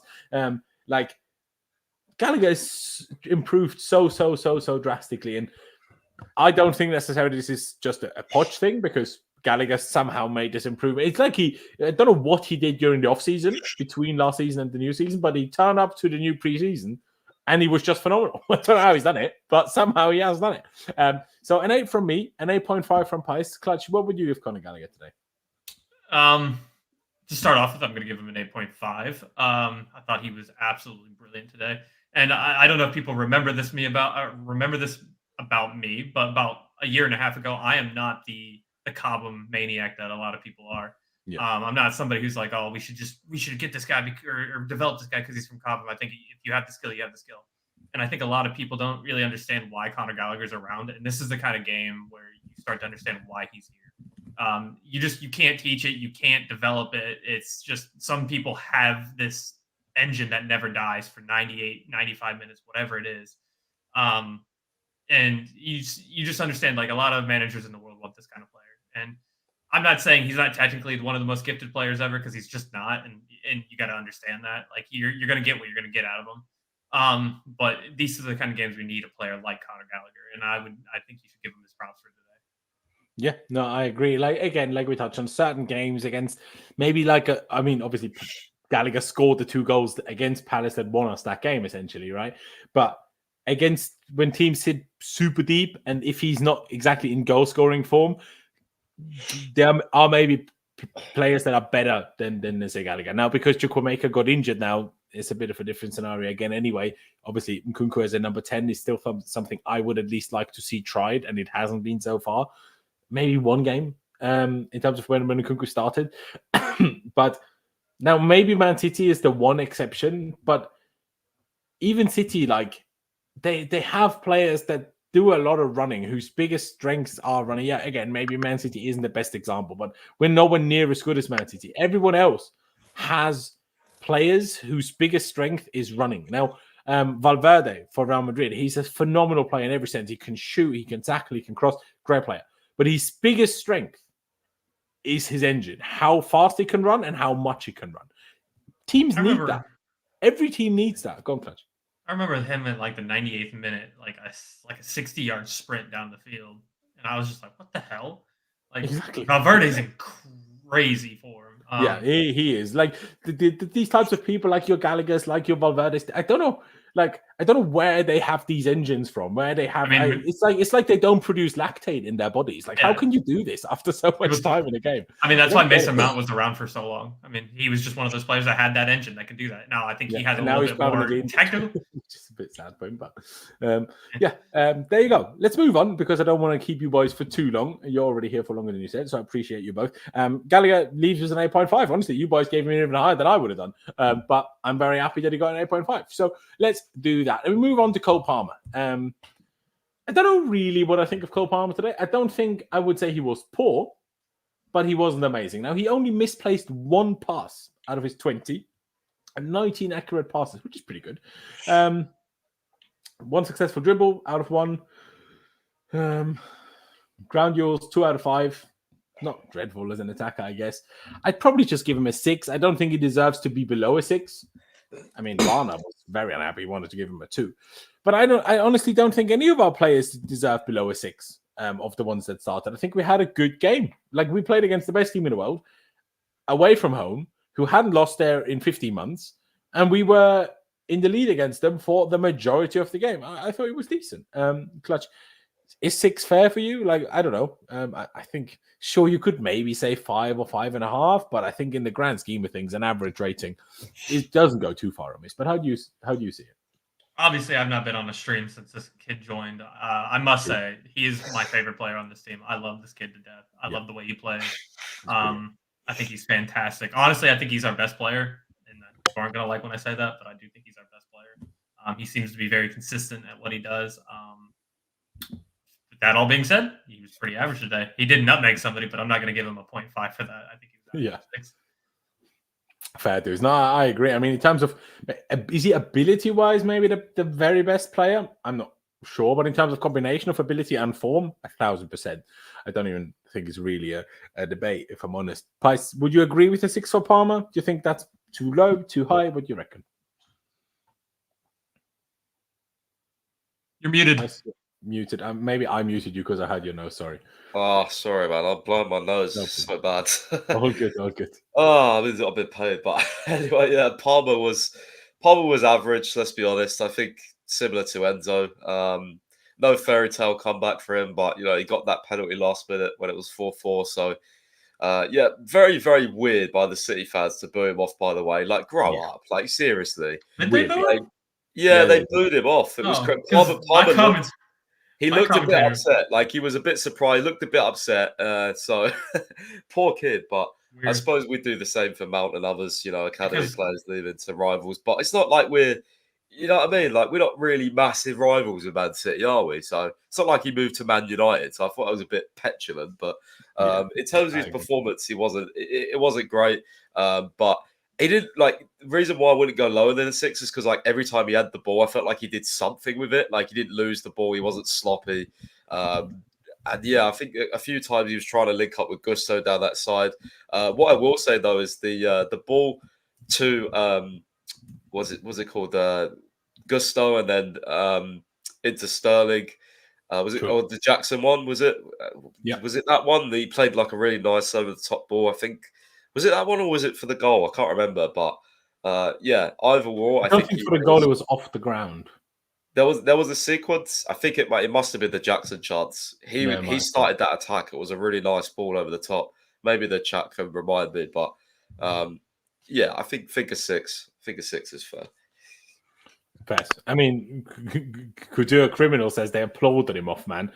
They clapped. I mean, the people here on the commentators here said they were applauding him off. No, so they booed him. Which I was like, that's Palmer then clapped, like was turning around, was clapping their fans, and then on Sky Sports it switched. A few of their fans started clapping him when he started clapping, but he was booed loads. Like just search Palmer booed on Twitter, you'll see it. I mean, it's probably like your typical thing, right? It's a big stadium of 50,000 people. There was probably a few thousand that booed him. And then he started clapping them, and then the others have a brain. They were like, "Oh, he's not done anything wrong, so let's clap him off." So there was probably boos, and then there was applause. There was probably both. Which, if Mount comes back to Stamford Bridge, it's probably going to be the same. There's going to be some boos. There's going to be some applause. That's kind of just outright doesn't drop kick him. Yeah, all that. Raheem Sterling. Oh yeah, one last thing I wanted to mention, Cole Palmer. I thought he did really well in terms of defending and working, tracking back and helping out defensively. With Gusto, also a bit more centrally. I thought he did really good at that. I just wanted to mention that quickly before we move on to Raheem Sterling. Even he tried to help out defensively, nearly gave a pen away. I thought it wasn't a pen, so I thought it was a correct decision, but I also have seen referees give penalties where I didn't think it was one. So just because I don't think it was a penalty doesn't necessarily mean a ref won't give it. So maybe you got ever so slightly lucky with that. But my favorite thing is how he sent Kyle Walker to the shops for his goal. That was just brilliant. Like, these guys know each other really, really well. I'm not sure if you guys have ever seen it, but back when Sterling still used to play for City, there was a lot of media, media work that they did together, both for like other channels, but also for Man City's own YouTube and stuff. A lot of stuff together. Now he's like made it like literally slide past him, like literally to the shops. That was brilliant. Great goal. Could have had a goal beforehand. Now turned out to be almost certainly offside anyway, so it wouldn't have really mattered. That 1v1 he had with Edison. But the big one for me is that chance for the 2-0. Because if we go 2-0 up after would that have been 55 minutes, I think we win this game. Now we might still bottle it, and they might come back to 2-2. You never know. But I'm sure Mount will get booed. If I'm there, I will clap him. The man was part of winning us the Champions League. I will not boo anyone of that team. But anyway, each to their own. Yeah, it's a shame that he didn't score that one. But what I will say is, and it's a thing that Poch does, whoever he takes off, we get worse.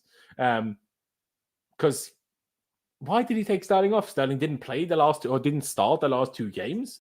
The next game is 8 days away. Why wouldn't you leave him on? He was our most dangerous player. He scored our goal. He nearly scored another. Why wouldn't you leave him on? He knows Man City. He probably knows best how to beat these players. Beat these players like he did with Walker.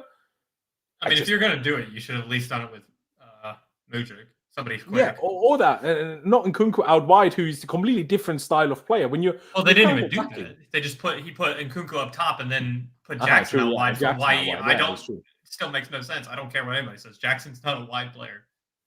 I think Jackson was in that game against Villa in the Cup. I'm not sure if you got to see it last week or 10 days ago now. He was phenomenal at left wing in that game, Jackson was. But that obviously that doesn't necessarily mean he's going to be great there every game. I'm not saying that. But it just didn't work. But for Sterling as an individual, scored a good goal. Should have scored another. Let me say it like this, even though if Gusto's cross is a tad in front of him, it's probably a bit easier, but I still think he should have scored it. But he scored a big goal, and he also tried defensively. So I'm going to say 7.5. Pice, what would you give Raheem Sterling today? And what would you think about that chance for the 2-0? Do you think it's a big miss, or do you think it's more of a big save? I'll have to watch it back, but at the time I thought it was an incredible save, to be honest. Okay. But yeah, I think Sterling's a difficult one to rate because I think it was a good goal, but I mean, did you say he was the most dangerous player? Like, I don't know. I didn't In think terms of actually turning up in front of goal and nearly scoring, that's all I mean. Not Yeah, necessarily that he created the most or anything. yeah, fair enough. Fair enough. I'll probably go 7 to be honest, because I think Okay. outside the goal he wasn't like that great. To be honest, Yeah. I also felt like he could have had a lot more of the ball. I felt like weirdly enough after he scored, he just didn't really get the ball that much. Mm-hmm. Mm-hmm. So yeah, it was weird. It was weird, but again, the game plan was counter attacks. So I don't think any of our attackers today really probably thrive in that environment. We prefer to obviously have the ball and build our own attacks. So yeah, I mean, the goal was good though. Quite shit defended for Walker, I think, to let him back inside because I think if he just takes him down the line, it's obvious what Sterling's going to do. He's not going to shoot on his left foot. Even I knew that. He always cuts in on his right. So yeah, but good finish and probably starts in the cup final now, which Yeah. I mean, realistically, probably would have anyway. Although, Sterling, isn't please, Liverpool the please, team he's never Sterling. scored against? No, United he's never scored against. I mean, Sterling, please, if you can win us a trophy, maybe we are less harsh on you. Please. Exactly. Because Age Naku said, yeah, Stanley is the only player to be booed this season by his ex-club and his present club. Oh, poor guy, man. I do feel a bit bad, but mate, there you go. A 7 from Pice, a 7.5 from myself, but I think the 7 is fair as well. Clutch, what will you give Sterling? I think I was going to go for a 7, to be honest. He had a moment where he kind of really messed up a fast. I'm going to say fast break, but a breakaway. And he made a poor touch, which took the ball and slowed down and he could have curled probably a little bit of a higher shot. But other than that, I mean, he got the goal. It was a good goal. You probably are right. He probably was our most dangerous player, but that's not really saying much considering we weren't really getting the ball to what we needed to do. So I think he played above average today. I'd give him a 7. Fair dues. I mean, someone said in the chat, as much as Pice obviously said outside of the goal, it wasn't great. But that goal is still why we at least have a point and why we could have won. So, yes, it's only outside of that goal, but Nobody else did that. Exactly. Yeah, so it's one of those, but I think a 7 is still about fair. And we move on to Nicholas Jackson, the last of the 11 starters. Got an assist for Raheem Sterling, of course. Some of the link-up play from him is just outrageous. Like when he has frustrating moments because he should have scored that goal. Again, if Gusto's crosses a 10 in front of him, it's a bit of an easier one and he can probably take it first time. But even still, you control it, you shoot second time. Why do you control it and then let it roll, take a touch and then try to squeeze it through? Just chip it, shoot, do something. But yeah, that's. I mean, Clutch doesn't think he's a left winger. Maybe not. But what I think is for certain is that he's not an instinctual striker. And you can just see that he grew up being a winger and only a bit more than a year ago did he get turned into a striker. I feel you can see that. Maybe at heart he's a bit of a mix of both. Maybe like a Sadio Mane who was never your normal out and out winger, or maybe a Salah as out and out wingers. That may not be their best. Maybe this kind of inside forward type thing would be better for him. Maybe also depending on the result. But I think in terms of on the opponent, I wanted to say. But in terms of link up play, creating danger, making runs, it was good. And also, he made sure not to get booked today, which would have handed him a 2-game suspension. Even though I read on Twitter that he wouldn't have been suspended for the final then, I'd rather he was rather safe than sorry, not get booked and be suspended for a final because I think we need him for that final. But yeah, in the grand scheme of things, got an assist, should have scored.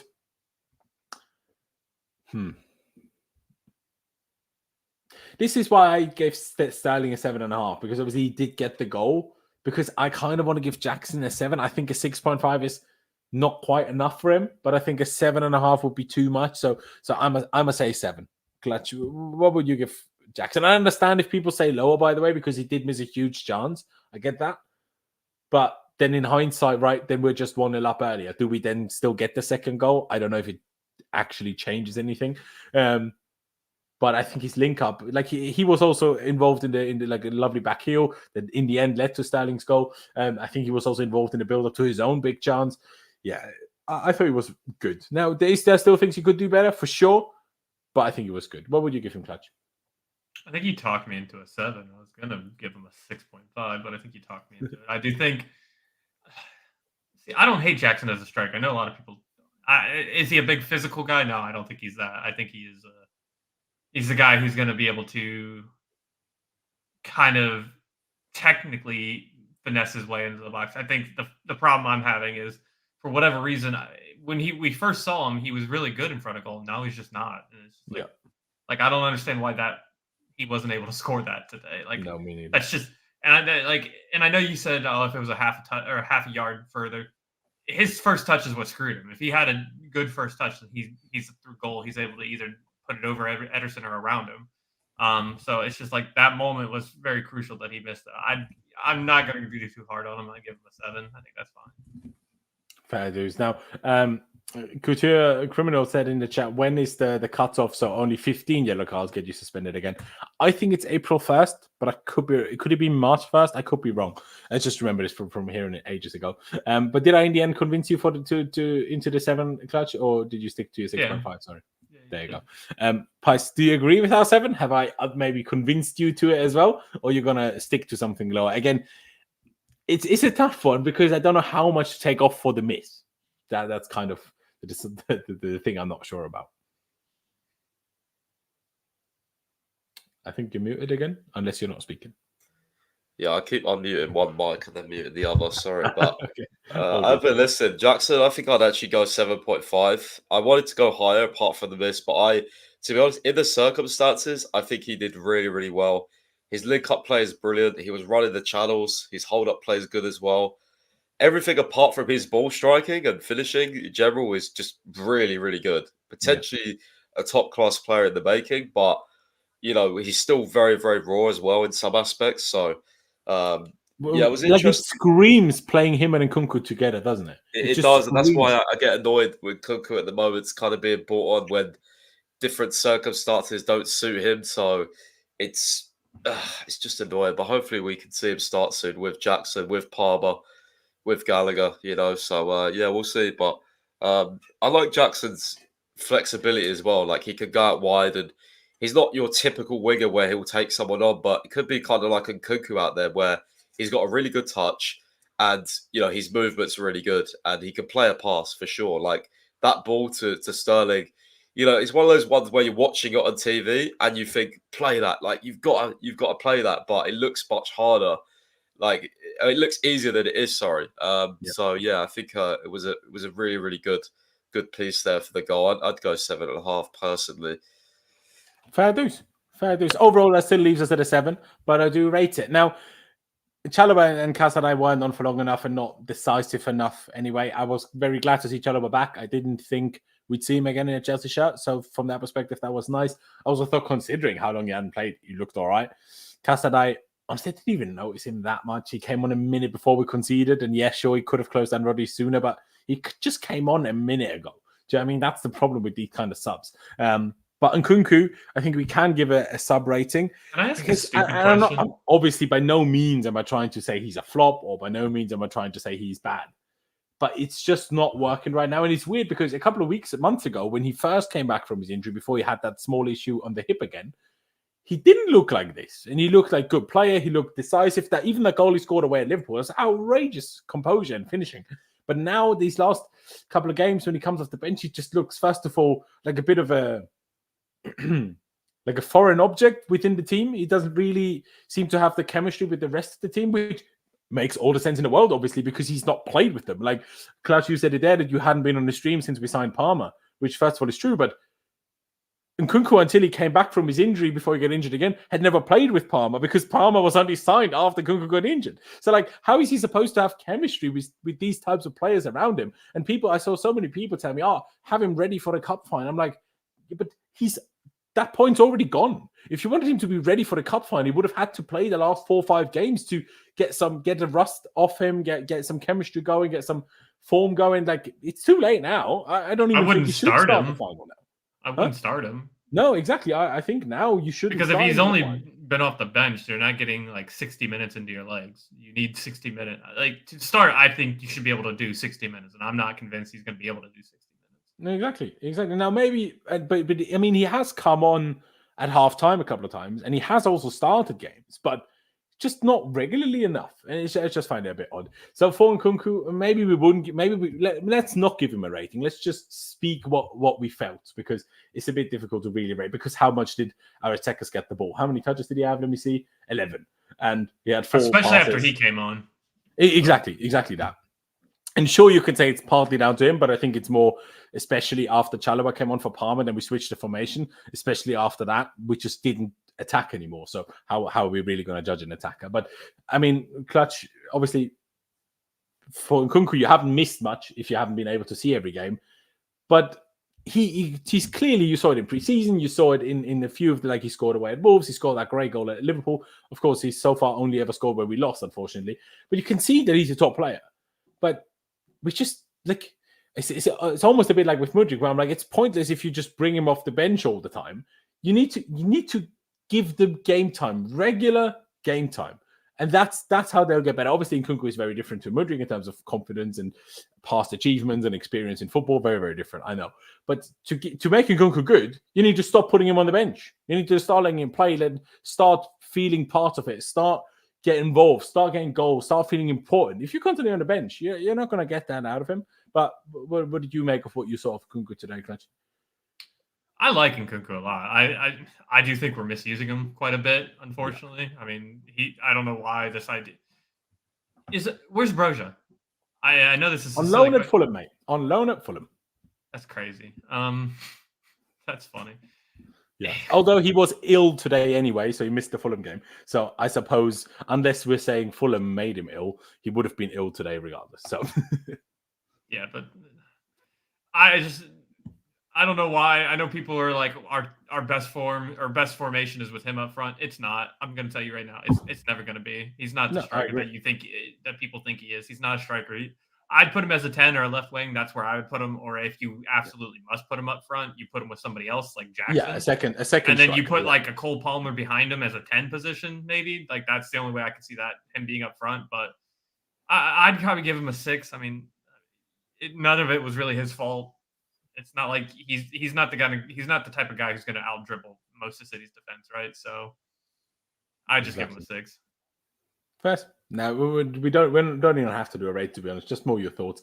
I mean, Supreme says here he literally got injured the last time he played a full match. Do you want to risk that again? Now, first of all, if that's the risk, then what's the whole point? Because if you're trying to tell me he can never play a full game again because there's a risk he gets injured, then what's the conversation?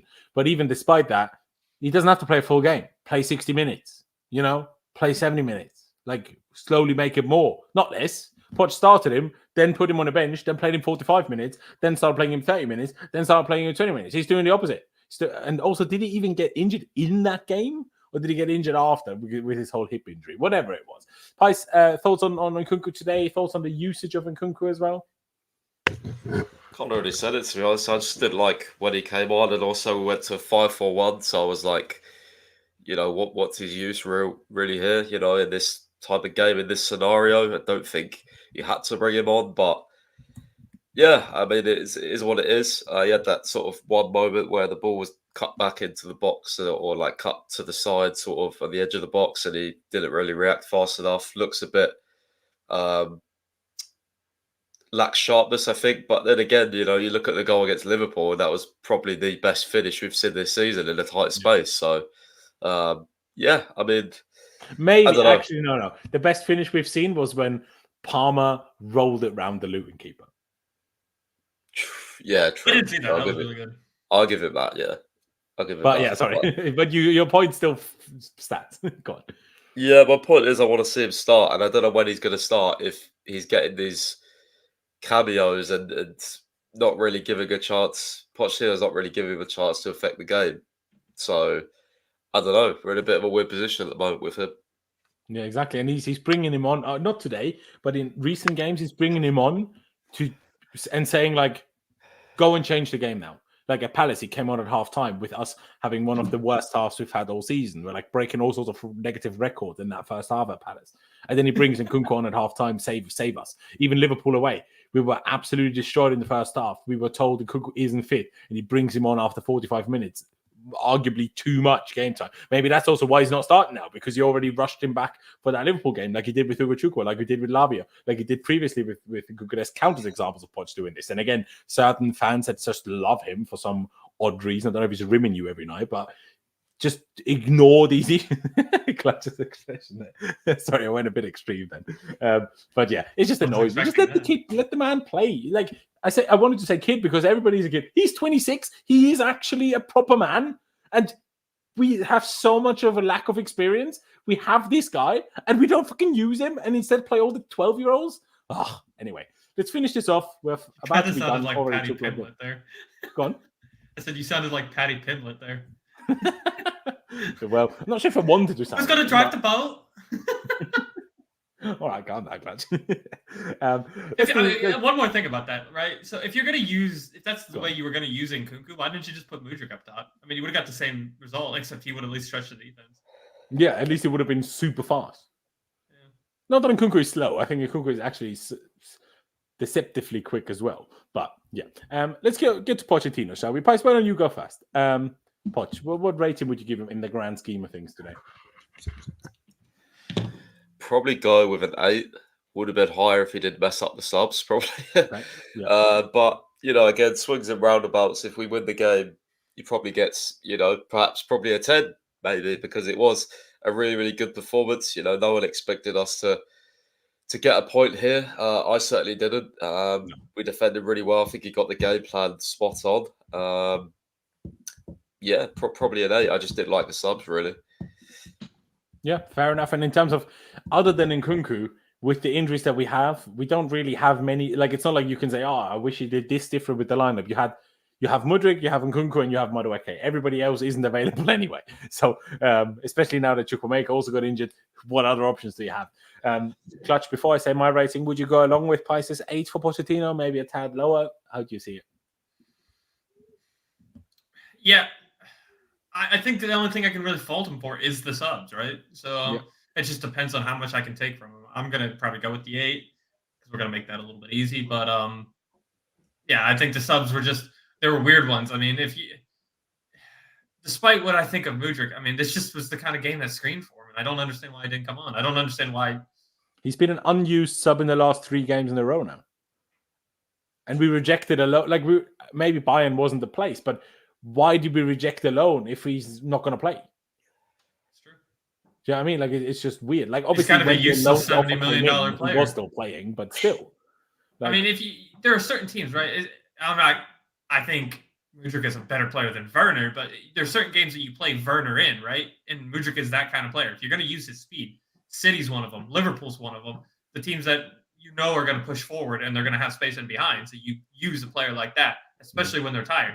I mean, Kyle Walker, you have to abuse that speed. You have to figure out how you get him out of the game. And Mudryk is the kind of player that's going to do that. The only problem with Mudryk, and I'm not sure if that's maybe because you haven't been able to watch every game, is that Mudryk doesn't make those runs, and no one really knows why. What's the point of him? Yeah, I know. It's weird. Like I'm going to be 100% plays left wing. Like, let me show you on this, right? When he plays left wing, and this is our formation, most of the time, Mudryk is here, barely gets the ball, and then Enzo ends up here. That's usually what happens when Mudryk plays. And no one understands why this is the case. But it is the case. There's no runs. There's no one playing him through. To me, this is a manager issue. Just tell him, make run after run after run. And if you tell him that, he will do that. And eventually, someone will find him. He's like the fastest player in the Premier League, other than maybe Kyle Walker. Use it. And apparently this new Spurs centre-back who's a bit mental, but yeah. That Mickey, whatever his name is. No, exactly. I mean, I did tell you that he won't go on loan, and I stand by this, that the club will never agree to send him on loan.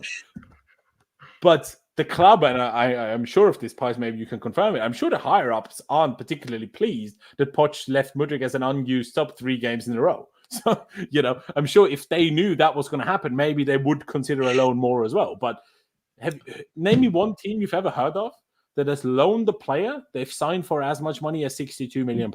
You don't loan out players that you sign for that much money. We did it with Lukaku. Okay, yeah, but that is a different scenario. You don't not loaning them to develop, right? That kind of loan. You're right, though. No, you're right. You're right.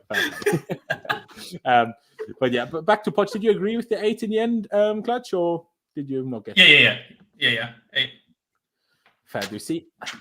I was probably going to say 7, but then you boys said 8. I'm like, to be honest, you're not wrong. So maybe I say 7.5, but that leaves us at an 8 anyway. And this is the final ratings. You boys in the chat decided on a 6.5 rather than a 6 for Ben Chilwell, which is good.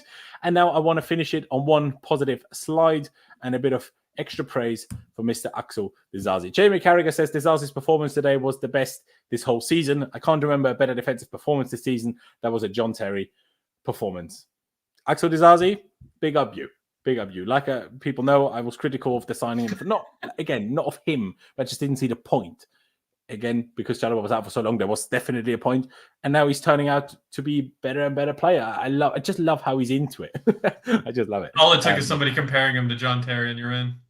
See, it's simple, isn't it? Just to compare someone to John Terry on a day where it's good, because imagine he's comparing him to John Terry when he's had a stinker. Then I'm fuming. But on a day like today, I am happy. Do you know what I mean? But yeah, ladies and gentlemen, I think it's about time we wrap this one up. Subscribe if you haven't already. That would be massively appreciated. Hit that like button, and please do, of course, check out Poch'S website, londonsfirst.com, as well as his Twitter. Both are linked down in the description. Clutch isn't maybe that active on Twitter anymore, but check out his Twitter anyway. The more of you that follow him, the more likely he is to be active, I assume.